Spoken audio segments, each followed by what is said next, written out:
Tickle for irresponsibility. The summer afternoon was quiet, warm sunlight pouring lazily through the tall windows of the Carter family's living room. Emily Carter, 20 years old, sat curled on the sofa in her favorite pink t-shirt and jeans, scrolling endlessly through her phone.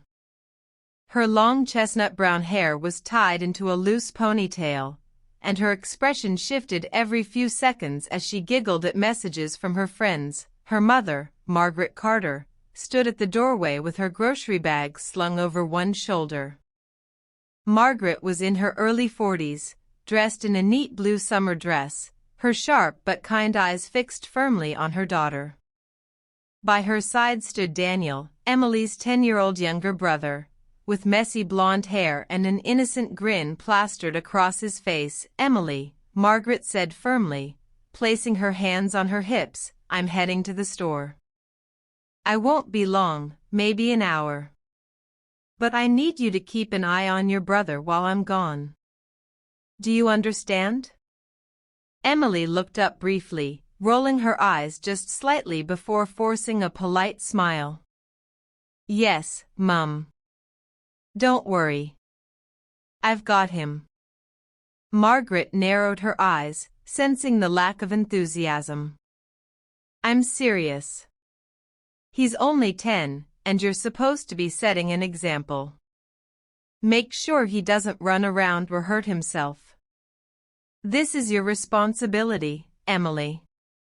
Yes, I know," Emily muttered, waving her mother off as she turned back to her phone. Daniel glanced between the two, already bubbling with excitement at the chance to play around while Mum wasn't home.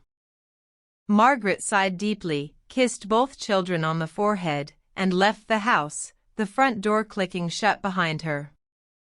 Neglecting the duty. At first, things were calm. Daniel sat on the carpet with his toy cars, zooming them across a little plastic racetrack he had built. Emily scrolled on her phone, occasionally chuckling or typing quickly, barely sparing him a glance. "Emily, watch this," Daniel called out, sending his toy car spinning through a loop. "Yeah, that's great, Danny," Emily replied absently, her thumbs dancing across her phone screen. Minutes passed, and Daniel's energy grew. He jumped up, abandoning the toy cars, and started climbing on the sofa armrest. "Look, Emily. I'm taller than you now."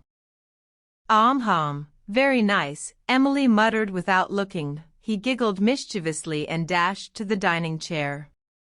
Standing on top of it, he wobbled with arms outstretched like a circus performer. "Ta-da! I'm the king of the world." That finally made Emily glance up. "Danny, get down. You'll fall," she said lazily before turning right back to her phone. Daniel hopped once, the chair creaked, and then it happened, his foot slipped. With a yelp, he toppled sideways onto the floor, landing with a thud. Emily's head snapped up, her phone dropping to her lap. "Danny," she cried, rushing over. Daniel sat up, rubbing his elbow where he had bumped it. Tears welled in his eyes, though it was more from the shock than real pain. "Oh," he whimpered. Emily panicked, kneeling beside him. "Are you okay?" "Oh no, don't cry. It's just a little bump, right?" She hugged him tightly, feeling her heart race with guilt. Mother's return. The sound of the front door opening made Emily freeze. Margaret stepped inside, her grocery bags full, and immediately noticed Daniel's red eyes and pout.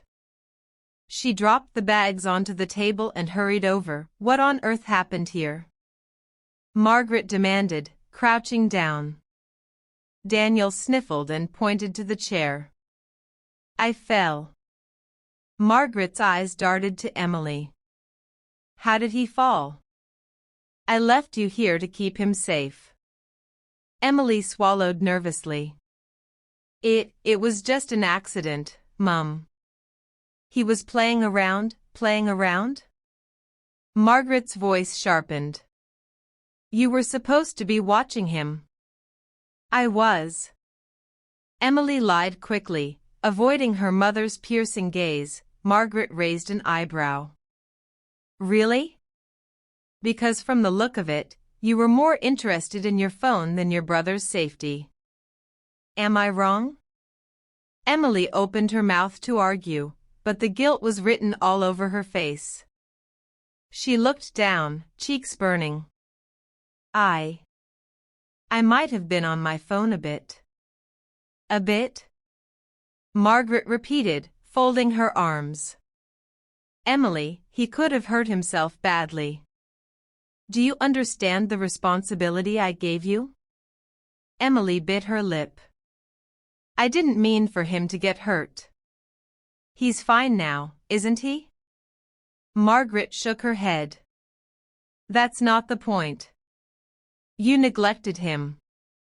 And that calls for The decision, discipline.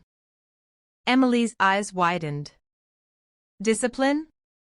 Mum, come on, I'm 20 years old.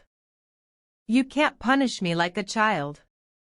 Oh, I most certainly can, Margaret replied sternly. Age doesn't excuse irresponsibility. When you're trusted with something important and you fail because of carelessness, there must be consequences. Emily backed toward the sofa, her voice rising with nervous laughter. You're not serious. What, are you going to ground me? Take away my phone? Margaret smirked. No. I think something else will make the lesson stick better. Emily frowned. What do you mean? Her mother's smirk grew wider. You know exactly what I mean. A tickle punishment. Emily gasped, clutching a cushion as if it were a shield. No. Mum, you wouldn't dare. I'm too old for that. You're never too old for consequences, Margaret said firmly, rolling up her sleeves. Now, sit down. The tickle punishment. Emily shook her head furiously. Mum, please, this is ridiculous. In one swift motion, Margaret grabbed her daughter's wrist, gently but firmly pulling her down onto the sofa. Daniel, now smiling mischievously, hopped onto a chair to watch the scene unfold. Let's see if laughter can drive some responsibility into you, Margaret declared. No, no, no.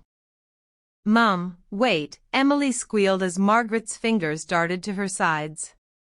She burst into uncontrollable laughter, wriggling helplessly on the sofa. Stop.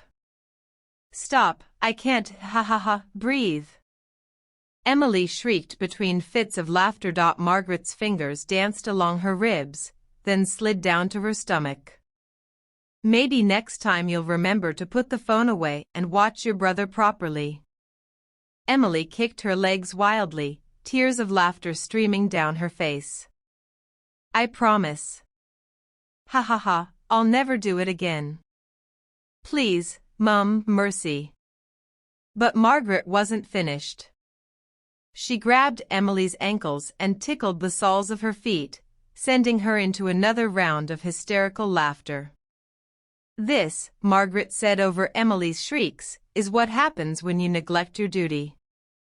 Even Daniel was giggling now, pointing at his sister. Get her, Mum. She deserves it. After several relentless minutes, Margaret finally stopped, letting Emily collapse onto the sofa, gasping for air, her face red from both laughter and embarrassment. Resolution. Emily sat up slowly, wiping her eyes. She pouted but knew deep down that the punishment had been fair. Margaret crouched down to meet her daughter's eyes. Now, Emily. Do you understand why I did that? Emily nodded weakly. Yes, Mum. I wasn't responsible. I should have been watching him instead of messing around on my phone. Good. Margaret's expression softened. Responsibility isn't a game. Your brother's safety is more important than anything else. Emily turned to Daniel, who still had a small bruise on his elbow. I'm sorry, Danny. I'll do better next time. Daniel grinned and hugged her. It's okay. That was funny, though. Margaret smiled faintly. Let this be a lesson, Emily. Next time, I expect you to act like the responsible young woman you're supposed to be. Emily nodded firmly. Yes, Mum. I promise. The room settled into laughter again, the earlier tension gone. Though embarrassed, Emily had learned her lesson, one she would not sow.